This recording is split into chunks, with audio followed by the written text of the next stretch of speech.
I think we are live right now, and let me see my screen. I can see me. Is there anybody there? Is there anybody out there? Say hi. I say that Lucas Mazzola said hi. Brian McFarland said exciting. So if you guys are here, please let me know if you can hear me, if you can see me. I have my eyes here in the chat. Yes, we are. Great. So I'm really happy to be doing this live here on YouTube. I guess it's my second or third time, or my third attempt to do a live here. My other one, or my last one, was kind of bad because my computer got really slow, and I decided like I'm only doing a live again when I change my computer, and I did that. I've been rehearsing with the software, and hopefully everything will be fine. I think it will. And this week will be really nice because on Wednesday I'm going to be doing here another live stream, which is the how to build your MIDI controllers, which is I'm gonna try to teach as much as I can to you guys on how to build things like that, MIDI controllers, or DIY, do-it-yourself MIDI controllers. It's something that I am really passionate about. I started as a musician, composer. I have my guitars there, if you can see. I play the guitar. But when I decided, or when I learned that I could build MIDI controllers, because I was also making electronic music, I started to research, and at the time there wasn't one place with all the info I needed, so I took like many months gathering information from all the YouTube tutorials and instructables, and I was able to do my MIDI controller and then another one. And with time, I created this YouTube channel, blog, so I could help people to take way less time than I did to learn how to build MIDI controllers. And on Wednesday, I'm gonna try to do, or I'm going to do, a live stream with all the things I wanted to know when I started. I'm gonna cover all the basics. I'm going to show you how to build a MIDI controller with potentiometers and buttons. Some people call knobs instead of potentiometers.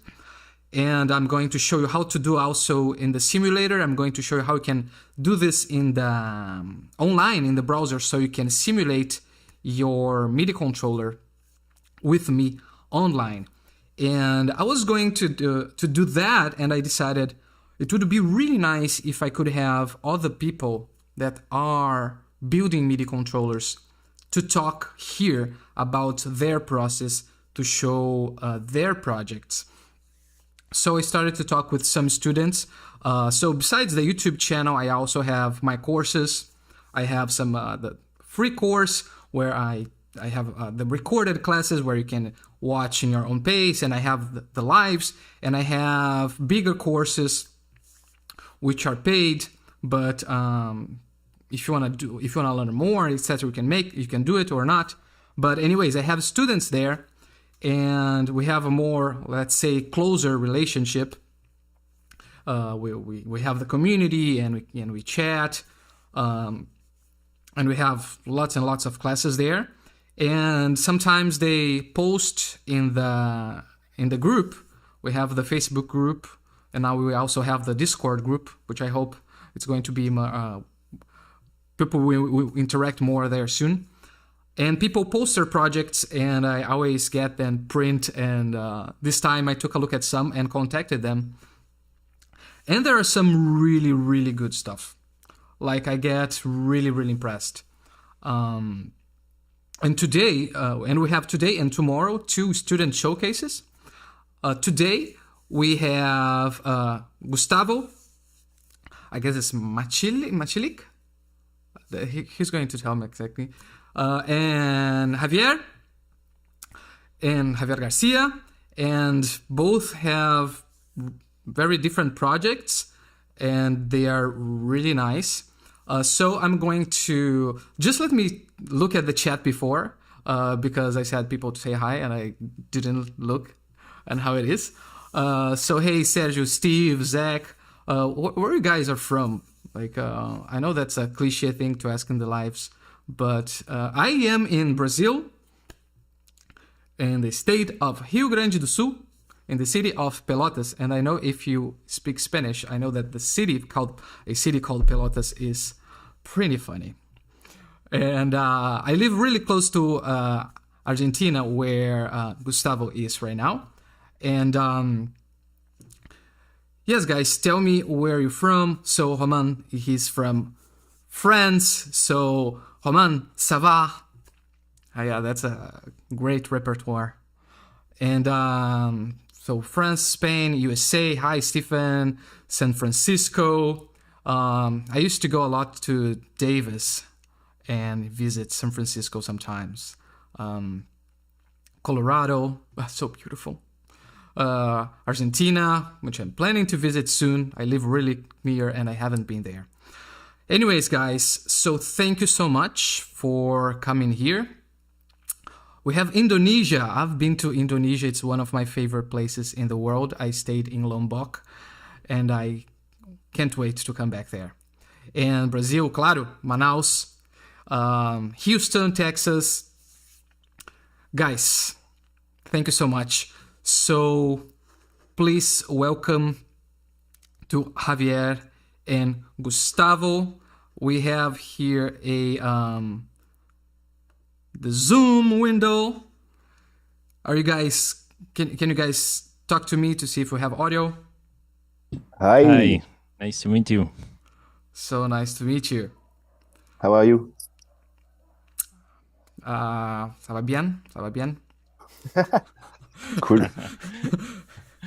Très bien.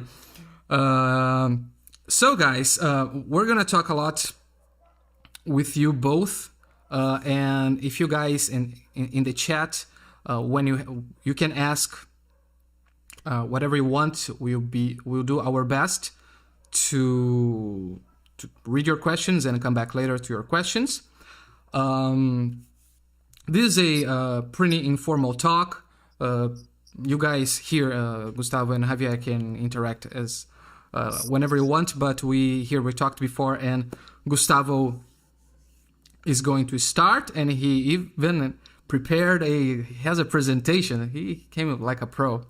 But before we start with your presentation, just let me full screen here, and I guess speaker. No. Why these things never work?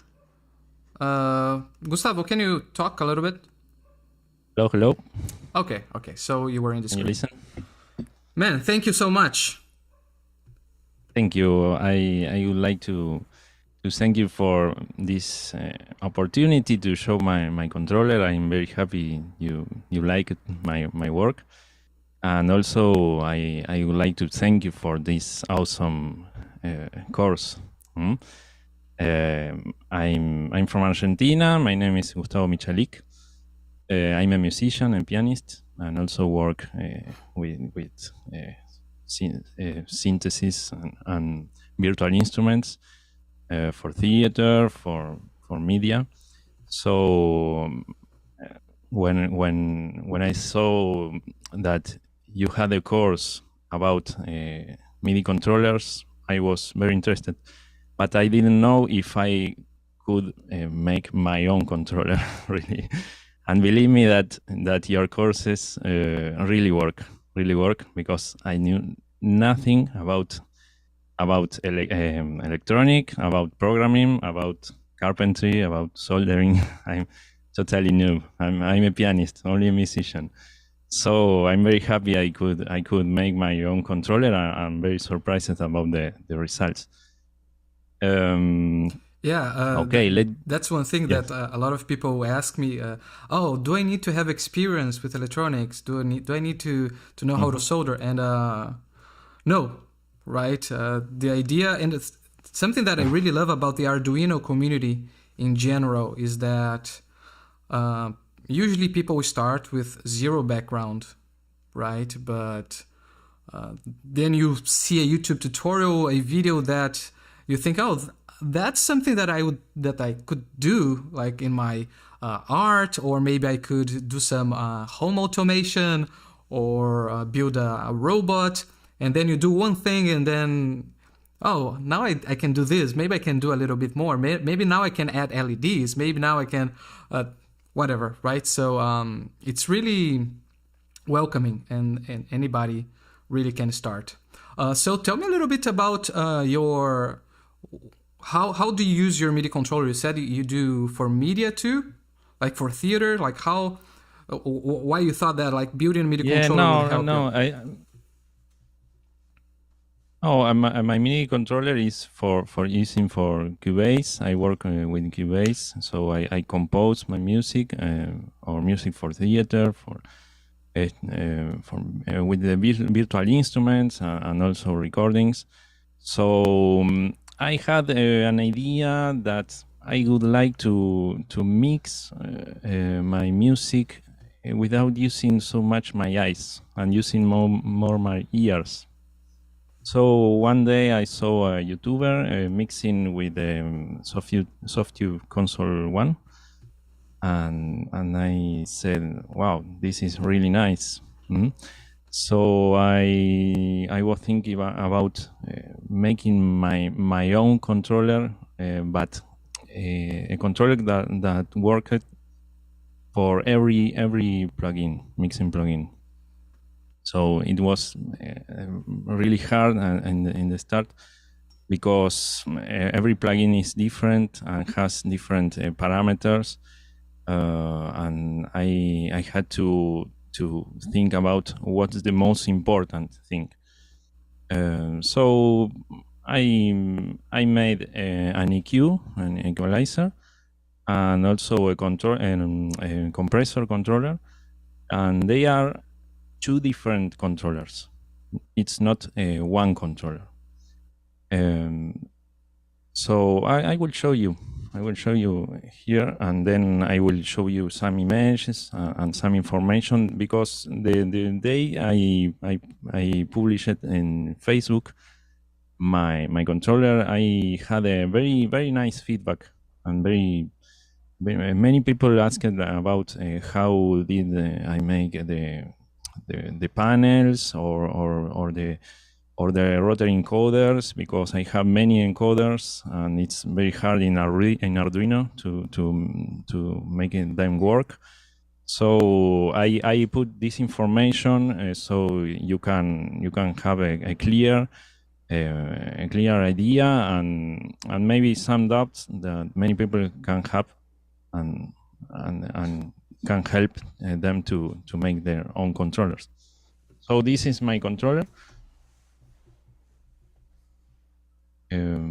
Here is the equalizer, and then the compressor. It's a little big and heavy. That's clean. So clean. Yeah.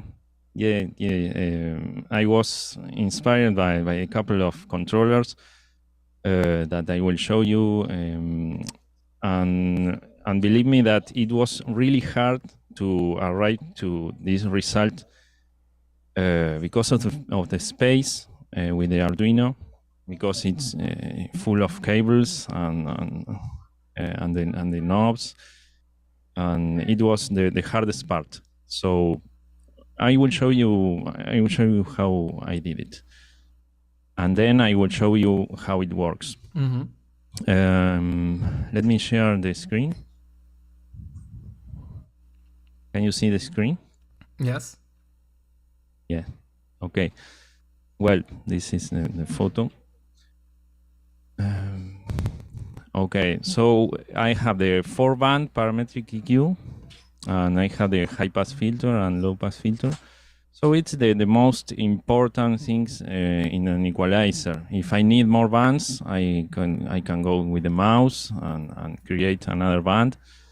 and work. But for mixing in general, it's the most I need. It's built with an Arduino Mega, and I have 16 rotary encoders. So it was a little hard with the Arduino Mega because I needed the interrupts. So it was very difficult to make them work. And I have 6 buttons and 1 display. And with the compressor, I have the same configuration, but I have 9 rotary encoders and 2 buttons. Also, I have the display. So I have the bypass, and I have a button in the right. Can you see here? Show hide. So I can show the plugin in the Cubase. Okay. Well, I was inspired by this controller, the Softube Console 1. It was really nice, but it works only with the Softube plugins. So I decided to make some similar controller. Also, I saw this one that's really nice, but I think it was never in the market. It was about the prototype. I don't know, but I never found this one. But it was for far filter. So the Pro Q and the Pro C2. But the idea is really near from this one.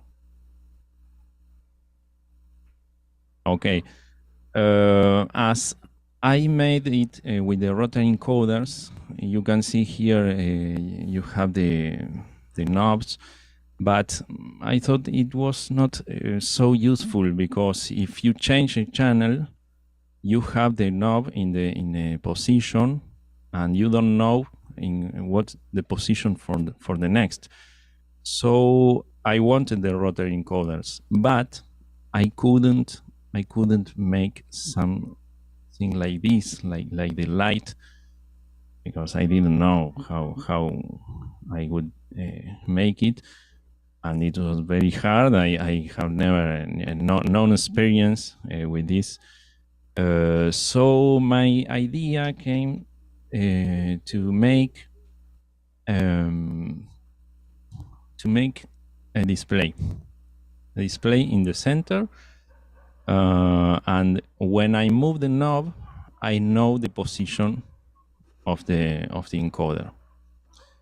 I don't know if it's the best idea, but it was my best idea.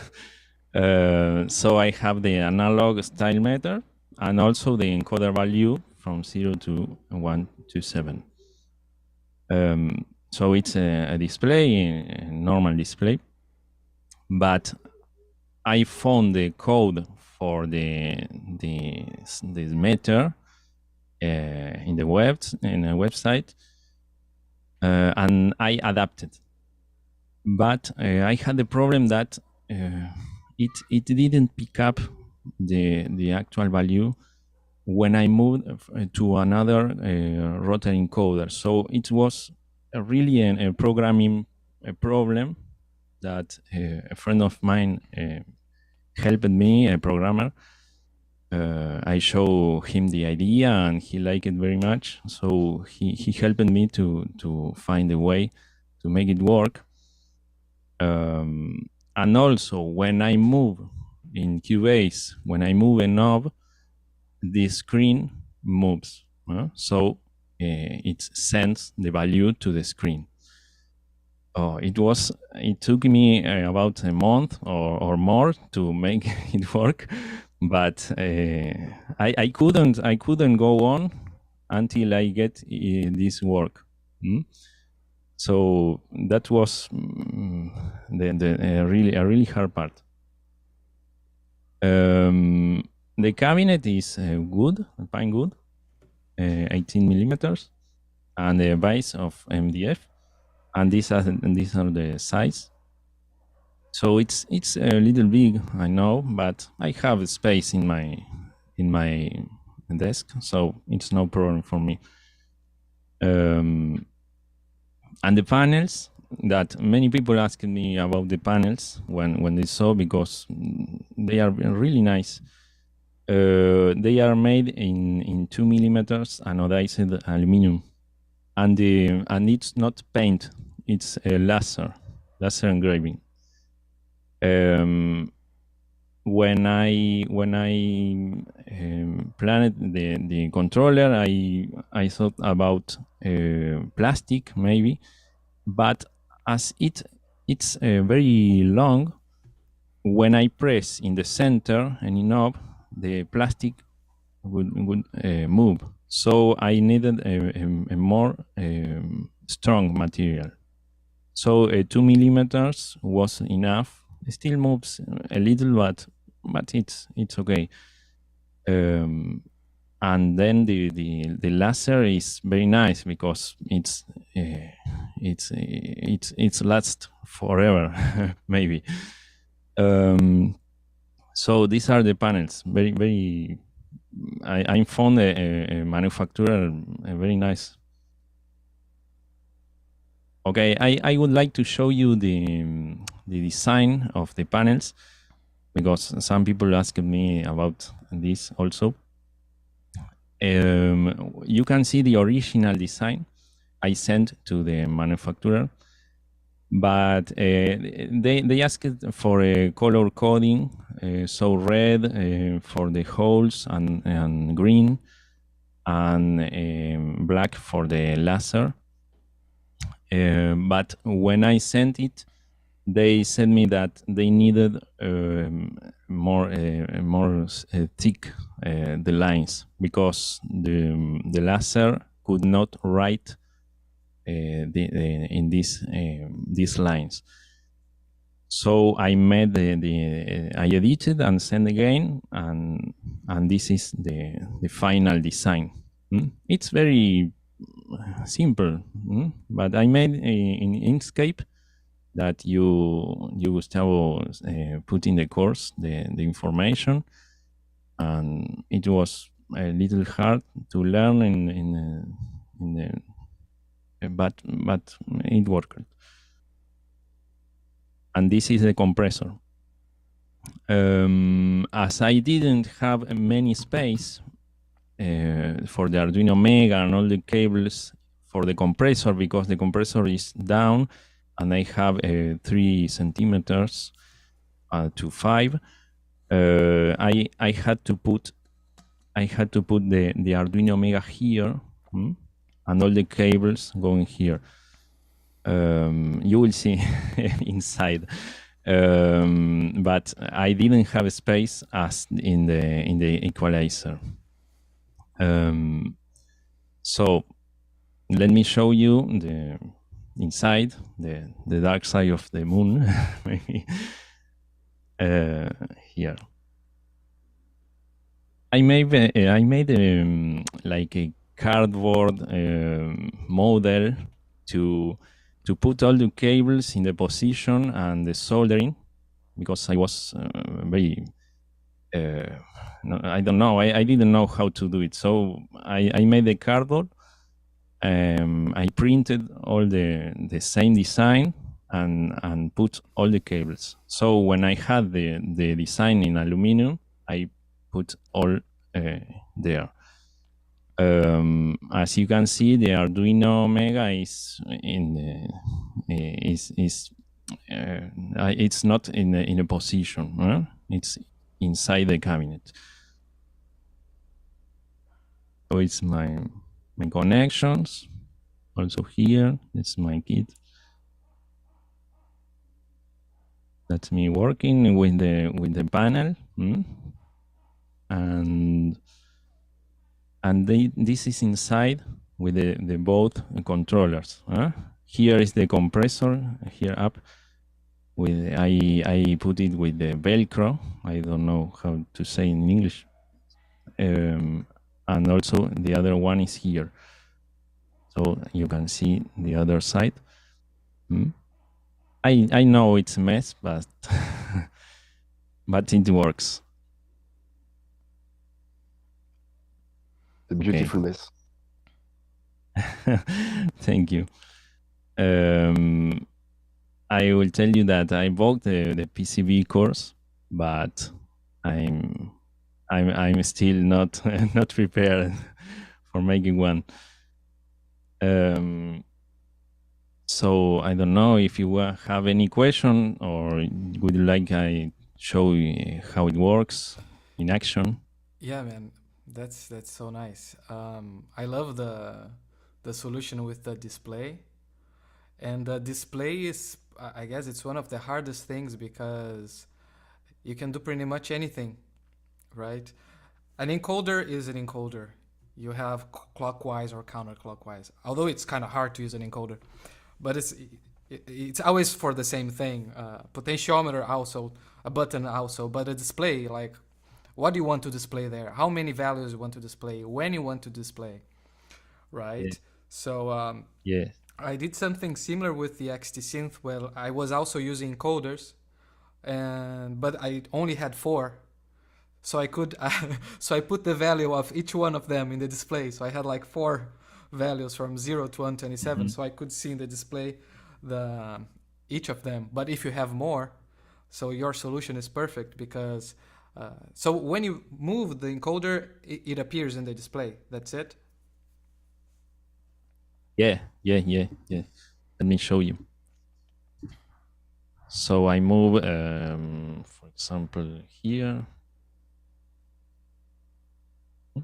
And when I move another one, it should update to the other one. So here, yeah, move here and move here. Huh? So in my intention to not to watch every time the screen, if I didn't have a screen in the controller, it didn't work. So I had to move the knobs and watch the screen every time. So I would like to move here and leave the screen. So I think that idea of the meter is nice, but I have to know what is happening in the plugin. So I work with less plugins that I know better. Yes, and you talked about the LED ring. There used to be a tiny PCB with the LEDs. I don't remember the brand, but I think that they stopped manufacturing.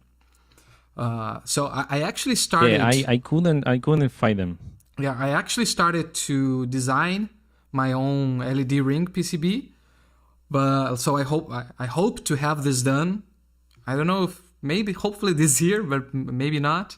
But I'm gonna do it, and it's really similar to that one, but instead of using regular LEDs, I'm using addressable LEDs, which they are easy because they just take one pin in the Arduino, so you can just daisy chain one in the other, connect one in the other, one in the other, and just use one pin in the Arduino. Nice. Then in the programming part, it will be a little tricky, but it's the easiest way I can think of. So like anybody can have an encoder with the LED ring, but if you don't have the LED ring, like your display solution is really nice. No, I made a research and I couldn't find the ring, and also I didn't know how to make the panel with the holes to show the ring,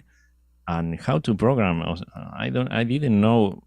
I started from zero to programming with your free course that with the button. So I thought it was so ambitious. So the screen was a good solution. Maybe later, maybe in the future, I can make one. Yeah.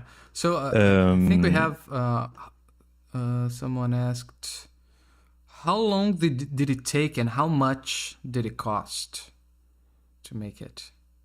It took me 6 months from July 2021 to December. I promised, if you can see here, I have the year 2021. So I promised to finish before 22. But it took me 6 months, and the cost, it was not very expensive. The Arduino Mega was not so expensive. Also the knobs and encoders, the screen. I bought all the screen and also the buttons, the encoders during these months.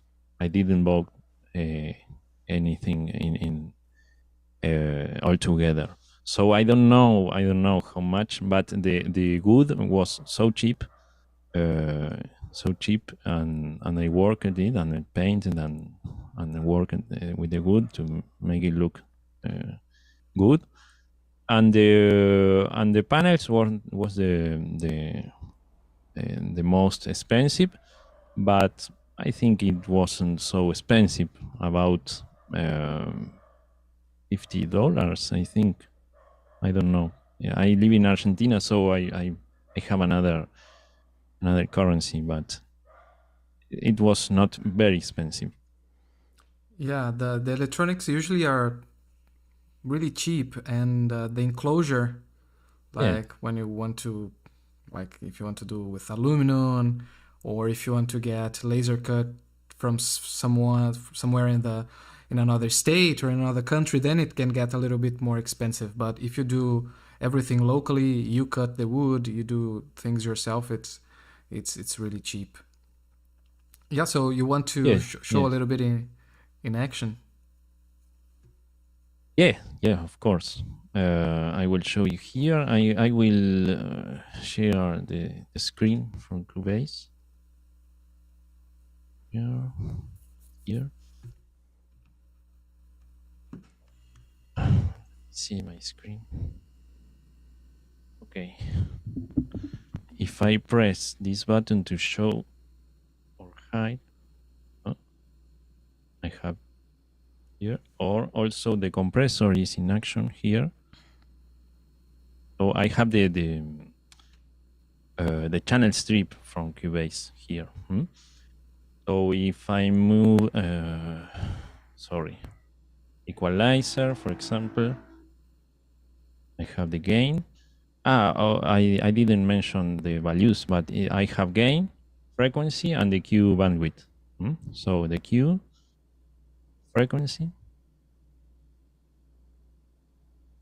and if I move the value here, the screen it updates. Sometimes it takes a while to update. I don't know why, but maybe for the interrupts, I don't know. And also I have I can bypass the band. So here. So each encoder, you are using the click of the encoder to bypass the... No, not the click. No, so how are you doing? Because but I made a button. You have the button. Okay, perfect. Yeah, a button, so I can bypass, and also I can bypass all the strip, the channel strips. Yeah, in this case the equalizer, and in this case the compressor here. You can see. Let me show you better. Here. So the compressor is the same. Yeah. I really Cubase is really, I don't like how they manage the generic controllers, because I have to program every parameter looking for the name. I would like they made like a learn function, but you can't learn with the channel strips or the plugins. So I have to program. Okay, I need to sit one day and program.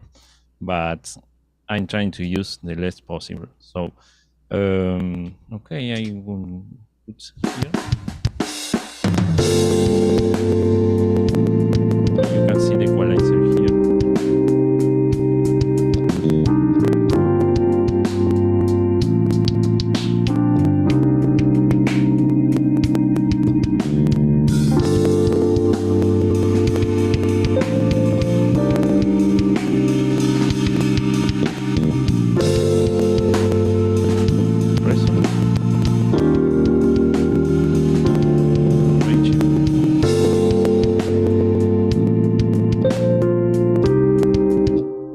In the compressor is a little harder to get all the parameters. Every compressor is different, so I looked for the most important parameters and made them, like the hold, like the sidechain high pass filter, dry wet, output, makeup. And I would like to show you how it works in another plugin. So I have here the focus rate. I have to change here, like I don't like it, but I can't do it any other way. Focus rate. So I can.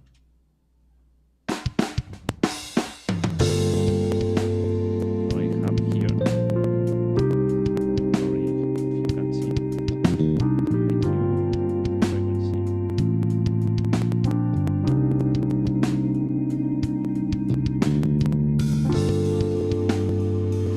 Compressor is in the left.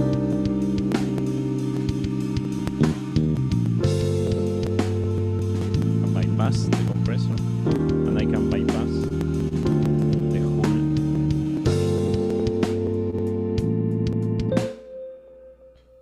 So I have programmed any other plugins, but the idea is almost the same. And that's all. I don't know if you would like to know anything else. Man, that's so good. Thanks for thank you, Xavier. Thanks for the demonstration. If you guys have questions here, it's mostly people just saying how nice it is. Let's see here. Thank you. I'm not looking the YouTube. So thanks for the comments. Anyways, man. One question. Tomorrow we're gonna have David Jacopin. I don't know how to pronounce his last name, and he just finished a controller that he's selling. I don't know if he's doing a Kickstarter or he's just taking orders. And I was gonna ask you, like, do you get people asking you if do you want to make one for them, or have you ever thought about like selling it? Yeah. Some people said that if I sell in the market, I would sell, but I'm really a musician and it takes a lot of work. So the idea is very nice, but I can't make another one like this. But some people found it interesting for the workflow, maybe. So that's not my original idea. I have showed you another ones, but the idea of the generic controller is really interesting. But I think I should make like a software for assigning the control change. I don't know because in other DAW it works different. I don't know in Reaper or Ableton. I think Ableton is very nice, but I need more like to be better in some parameters. But this is many people ask me to make one for them. Yeah, I totally understand you because it's so much work. And I've been working on a controller with a partner, and I'm like 1 year in the project yet. and it's not done yet. So I totally get you. And David is in the chat, and he said that he's taking pre-orders, and you guys are gonna really like his project too. Okay, man. So thank you so much. Okay, thank you. Feel free to stay in the room, and Javier, please. Yeah. Hi, thank you, Gustavo. I'm really pleased to be here, and thank you for your work, because I really don't like coding, actually, and I don't want it to code. And before your courses, my code was really bad and my controllers didn't work. So now that it really works thanks to you, I can focus on what I like the most, which is the enclosure and how to make it really fast. And my goal with my projects, which is called Hacking Toys, is to build controllers to manipulate the sounds of Ableton Live, but make easy to use machines without looking to the computer, actually. So when I use the machine, I don't have the screen of the computer. And I manage to have maybe 5 controllers at the time, one for the drum kit, one for the bass, one for the percussions, and etc., etc. And my goal is to build them as fast as I can and to focus on design. So I'm an engineering guy, product design also, and I really love graphic design and now sound design. So with these 4 parts, I try to make machines easily, cheap, and have a lot of fun with them. And my goal is to organize events, live shows, where people can come and be part of the live show, and they do the music. And I'm like a chef d'orchestre, I don't know how to say. So I'm going to show you my design process. Yeah, man. So yeah, I was going to ask you, so because sometimes I think about it, the reason I started to build controllers was to do live electronic music, so I could, right, manipulate things more like an instrument. And sometimes I think, maybe I should have one controller to control the drums, another controller to control the synths, but when you said that, like, you want to be like the maestro of the orchestra and invite people to play the instruments live, that's really nice. I never seen that. I think I never seen something like that. Where I never seen this too, but I think we are going to see, because I may have some festivals coming soon in France, and I had my first festival 2 weeks ago, which is called Paris Electronic Week, and it's a festival in Paris. And for 2 afternoons, I deployed the machines in that space, which is my workshop. It's a co-working space in Paris, Parc de la Villette. And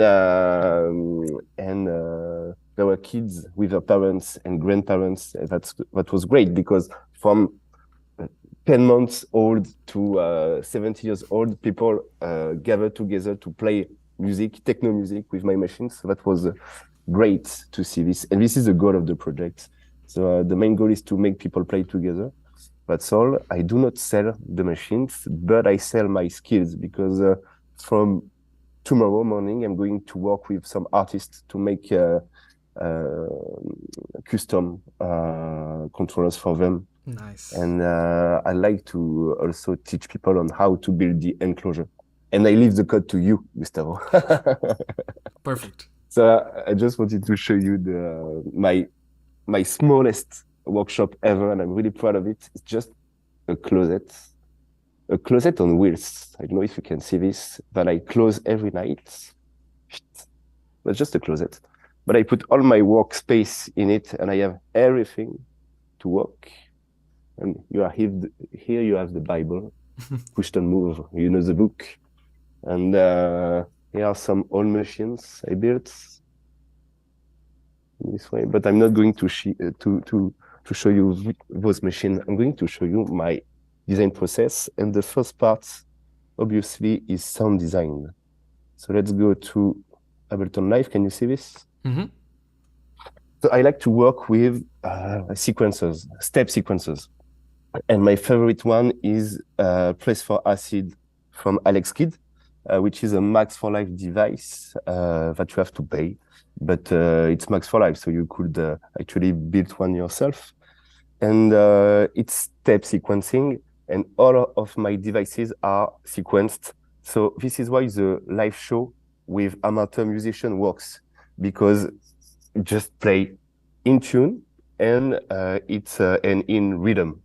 So this is the main philosophy of my sequencers. I really use that step sequencers for drums and also for bass lines, bass lines, and synth, actually. So here is, for instance, the snare, and it just trigger the snare, and then I really work to synthesize what I need to build my controller. So I use the macro of Ableton, and in the last version, there is a really cool feature which is called capture, I guess, and it helps you have presets of your macros. And when you touch the button, this one, it puts all the presets to where you want it to be.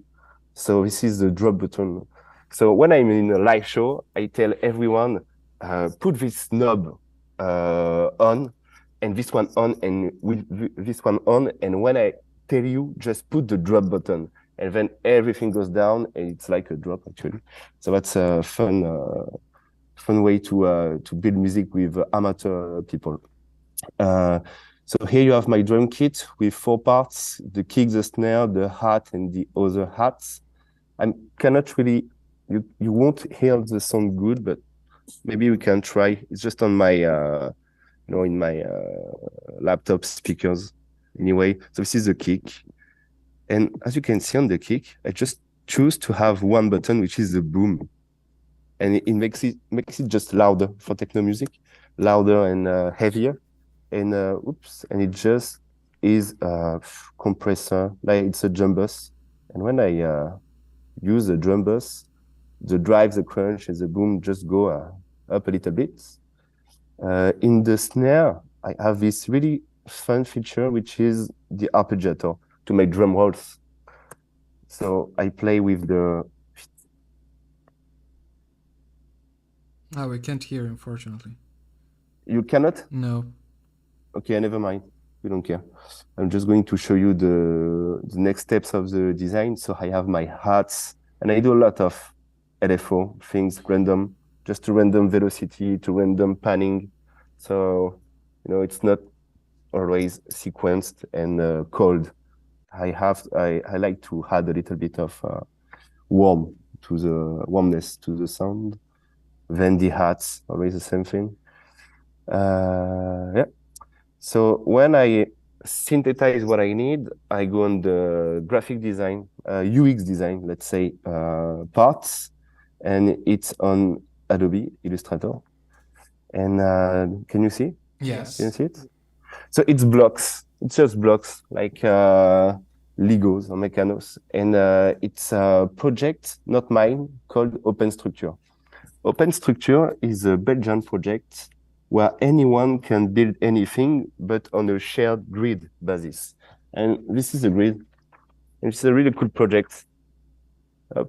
And it just says you have to cut every 4 centimeters and drill holes every 2 centimeters, and that's all. And you use M5 or M10 bolts. And it's like a mechano grid basis. And I used this, and I met the people out at Open Structure, and they are really nice. And I maybe will work with them on the scenography of my machines. But yeah, it's like modular system for everything. You can do tables, chairs, desks, etc. Even cookware. I mean, a lot of things. And it's yes, for durability, right? Just like Mechano. If a piece broke, you just have to replace it really easily. So this is why we have blocks here, and it helps me in my design process to go faster, because I do not ask me questions on the design. It's just blocks. So I do the design, and I that's really took me a long time to choose the design and the colors, and that was the longest. But now I have it, so that's finished.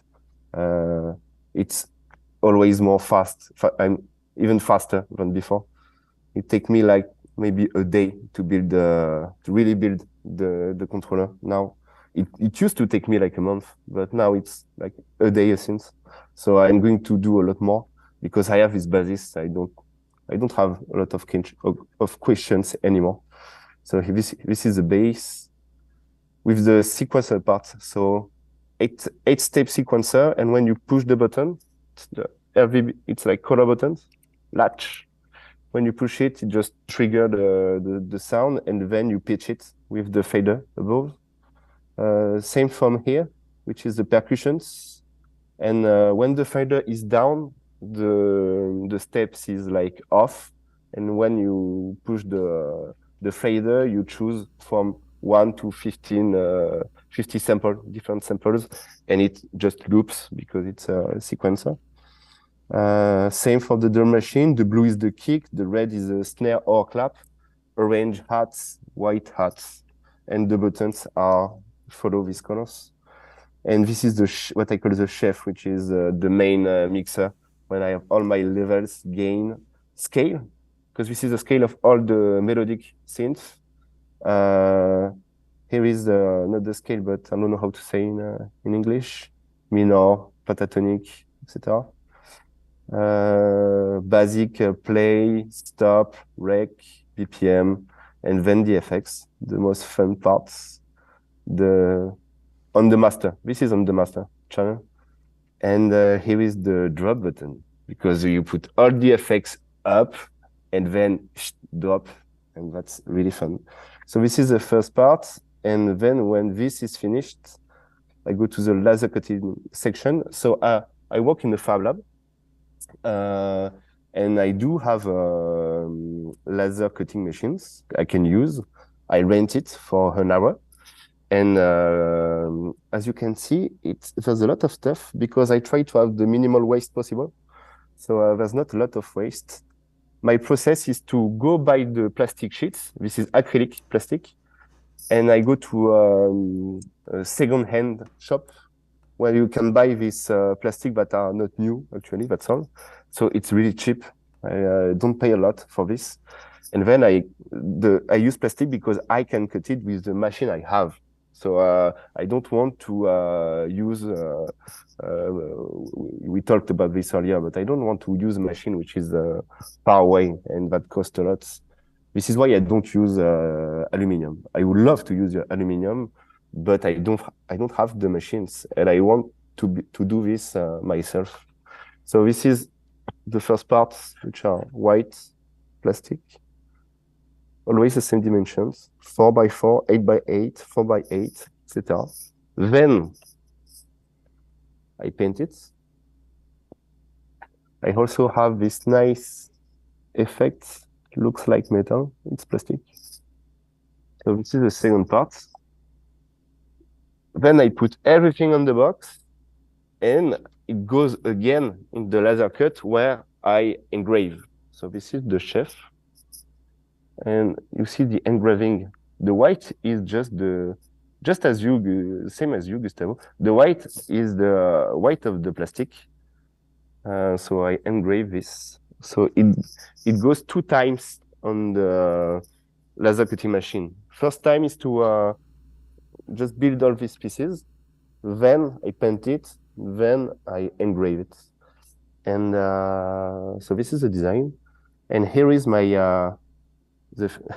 my PCB, which I'm really proud because I don't have to code or to do anything thanks to you, Gustavo. This is the one. And it fits, as you can see, the modular open structure system perfectly. And it's just Arduino Pro Micro, 2 multiplexers, 32 analog ints with JST plugs, and all my components are on JSTs. And maybe you can see the inside of this one. This is the percussions. So I shown I've been showing you this on Illustrator.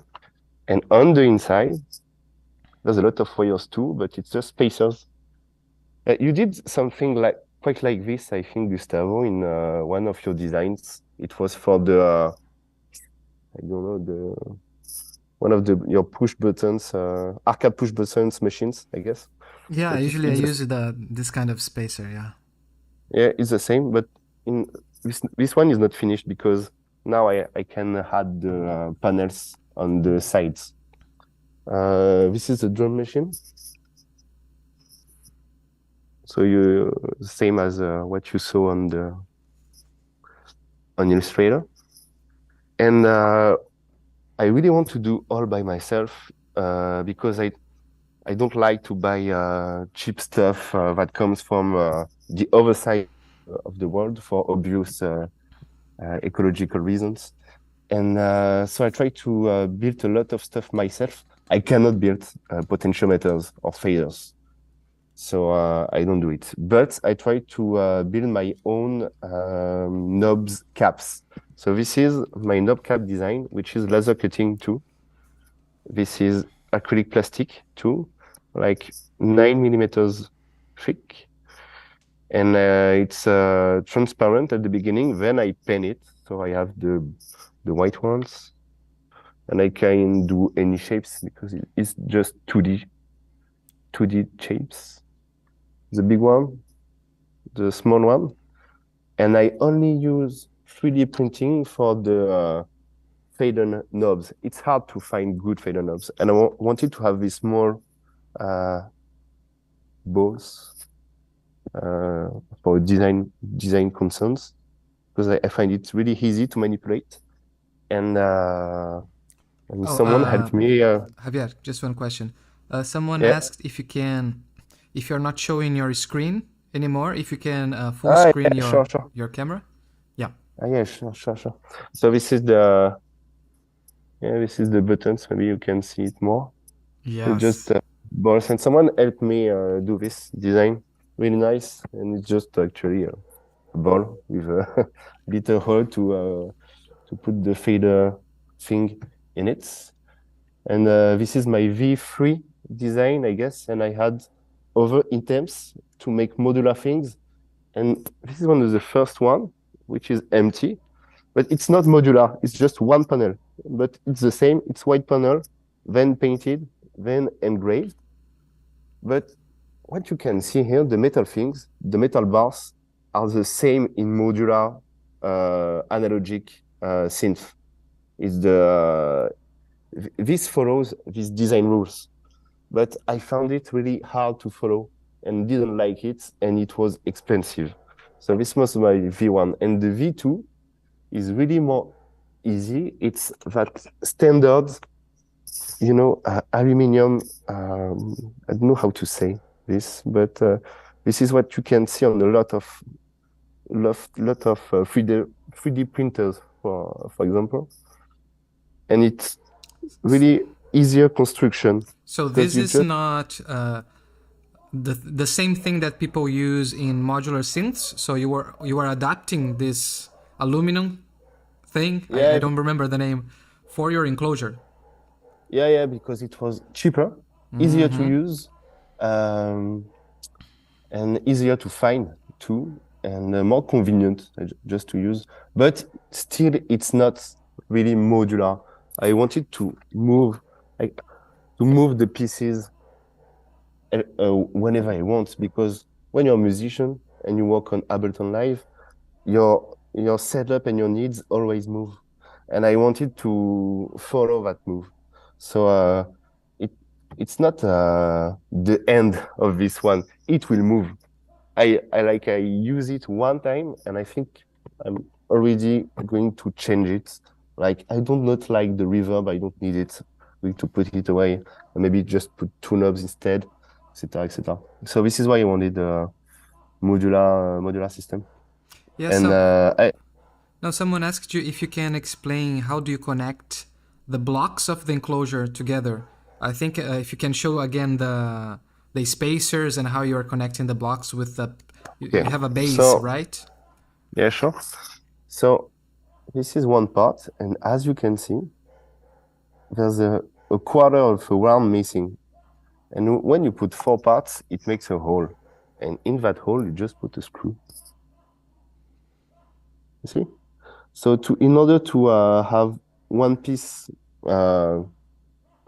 being held in position, you have to put the 4 screws. So this is the plate, blank plate on the back, and then I put the spacers on each hole. And then you have 4 of them. You can put on top one of the little pieces. That's all. Yeah, man, this is pretty genius. I'm mind blown. I love it. Thanks. So the block part, you said it's a project that already exists, right? Can you share the name with us? Yes, of course. This is called Open Structure, and this is a website, openstructure.net. And this is what they say. Open Structure is an exploration on open modular construction where anyone designs for everyone on the basis of one shared grid. And you can see a lot of different designs, and everybody shares it. And this is the grid, and a lot of projects come from this one, like furniture. Actually, there's a lot of furnitures. That's so nice. And the Hacking Toys project is going to be published on the site really soon. I just have to make beautiful photos, and it's not easy. It's not easy.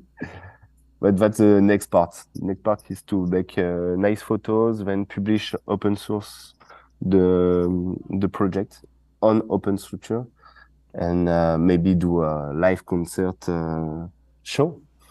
Yeah, I love how you made this this framework to make every controller really fast, because the way I thought about that was in the code. So I designed the code so I can make every next controller really fast. But the enclosure, I have my template in Fusion 360, but it still takes way more time. Like the code plus your framework for the enclosures, like it's really nice. Gustavo, I think we should work together. Yeah.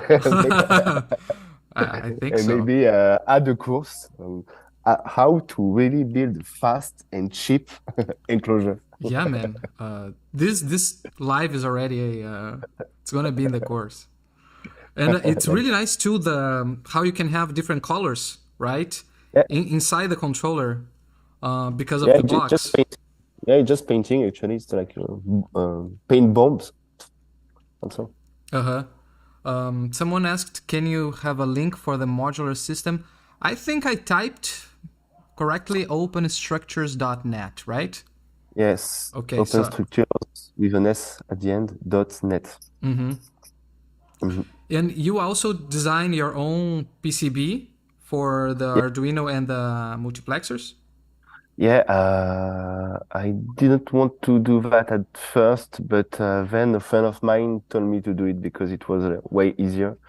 And he helped me and used GLC PCB, not KiCad, just like you. So I didn't follow your course, actually. I follow my friend, which is good at this, and he taught me how to do it. So I did just only 2 versions. The first one, which is not Open Structure compatible, this one. And then my last version is this one, which is Open Structure compatible. So nice. Yes. So what's the name of the PCB website from JLC PCB? It's GLC PCB. Yeah, because they have like different. They have a website where you can order EZDA, I guess. Or something. Yes, it is. Yeah. It is EZDA, exactly. Yeah, my course is inside KiCad because it's the software that I learned, it's the software I know how to use, but EZDA is really good. And what I like most about it is that all the components are already linked to the JLC PCB parts. So you don't need to worry about if the part is available or what is the part number. So it's practical in this sense. Right. I may switch to KiCad. We'll see. Yeah, both are great and free. So yeah, man. Yeah, no, I was talking about EasyEDA, about the parts. I don't know if you thought I was talking about KiCad. Oh, that's quite the same. You said. I understood. Yeah. Anyways, both are great. Anyway. Yeah, man. Thanks so much. If you guys have any more questions, I know it's late for people in Europe. I know it's late for you. What time is it for you? 1 hour, 1 a.m. Yeah, man. Thanks for. And Gustavo, also, if you want to say anything else, or like where, if you guys have projects you want to share, I don't know, live music or Instagram, whatever. Yes, actually, you put my personal Instagram link, but I have my, not this one, but this one. If you can see my, can you see my screen? Yeah, let me try. So this is one of, this is an old product. Toys. Yeah, Hacking Toys. Hacking Toys is the name of the project, if you want to go. And I have these videos on making of and live shows with friends. So you can look at all of this.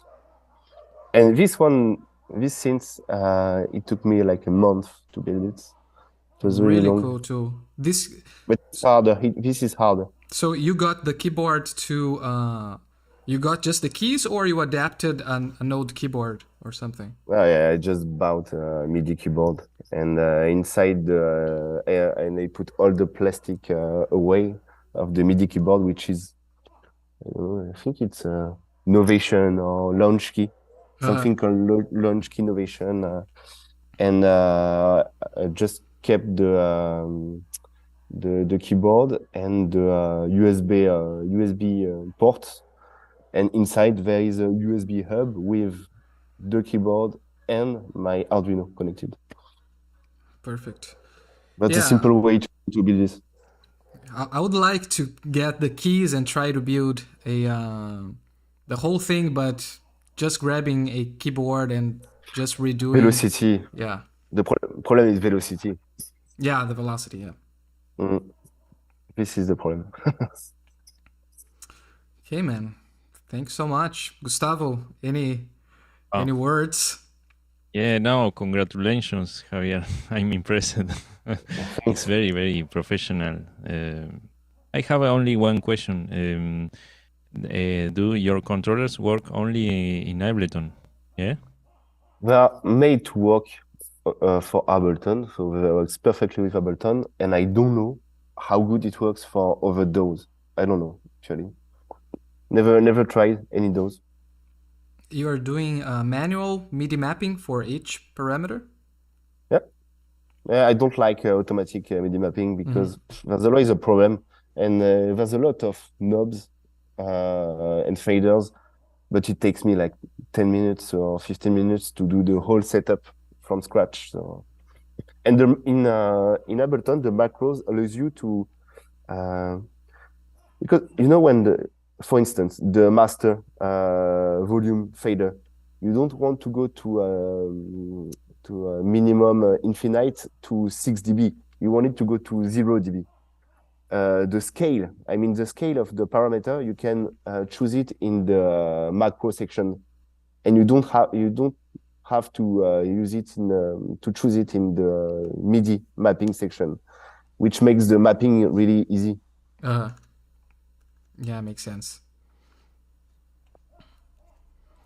But I don't know actually, Gustavo. You should try. It's very, very, very interesting. Yeah, I should. And Gustavo, do you want to share your work? Do you want to hide? I'm not so for Instagram I have, but I don't publish so much. You can listen something in YouTube, maybe looking for my name. So now I would like to thank you again, Gustavo, for this nice live. I hope you have enjoyed also. But I'm very happy with the course, with the community also. I have learned a lot about with all the students. I'm very impressed for some of the works, so I have a lot to learn, and maybe in the future I will show you my next controller. Yeah, can't wait. Yeah, guys, I really enjoyed. Definitely, this is going to be a more consistent thing. Now that we know that the live works and everything went really well, I'm definitely doing, I don't know if monthly or we're going to think about it, but there's a lot of other people too. And anytime like you guys want to do it again, maybe talk a little bit more about one specific thing, we're going to do it. And tomorrow we have David, which did this controller with, it's really nice. It's like pro level, totally pro level. And it really looks, it comes from whatever famous brand you can find around there. And he's going to talk about his process. And also we're going to have Janice Wilson, which is, she does some more different experimental controllers, and she has a couple different ones too, and that's going to be really interesting too. So if you guys can make it tomorrow too, to interact and whatever, be there. Nice. I'll be glad. Okay. Thanks a lot, Gustavo. Thank you, guys. Thank you so much. Thank you. See you soon. See you soon. Thank you. Bye-bye. Bye. And for everybody that stayed until the end, people here, thank you so much. Thank you so much. Tomorrow, as I said, we're going to have another student showcase with David, which is in the chat. He's in France too. He's going to be up late. And Janice, both have amazing projects, and I can't wait to talk with them and having you here. And on Wednesday too, we're going to have a live where then I'm going to talk about how to build MIDI controllers. Not the basics, but not only the basics. We're going to have a lot of things to cover. Okay?